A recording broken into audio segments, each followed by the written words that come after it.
Each of 2, 1 and 5 here are the Toad favourites, and they're both a fraction better on the fixed odds. I end up selecting Bobby Dawn, but win rate's not flash, but she's pretty well on par with most of these. She ran a creditable fourth here last start in a harder race after a third at Dabdo, and those couple of runs might be nearly good enough to see her competitive in this. All in, but into the boxes, race number 9. Ready, racing now. Last out was Bulgus Pride. Nice your way. Rodacious going to lead over Bobby Dawn and Serena Bonilla, the centre.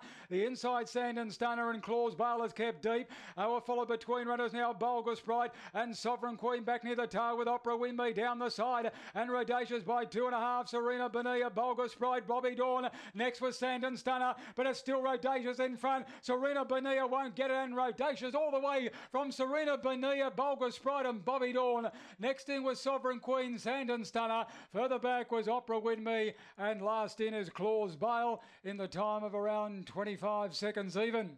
25.02 the adjusted time. All the way here, the rails runner number 1, Rodacious, by Lochinvale Marlowe out of Oamaru Lass, owned and trained by Grant Anderson.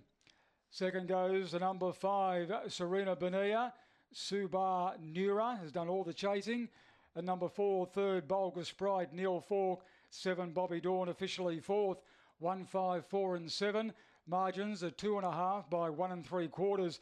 2.5, 1 3/4, 25.02. Sectionals are 5.73 and 11.14. And 13.88 was the run home. Jumped in front and was always travelling Rodacious.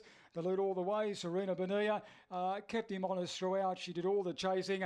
And Bulgus Pride, after that slow start, has done a reasonable job to get third. Bobby Dawn come out nicely. She was up there early, and she was just off the leaders for most of the trip without ever look like really getting home.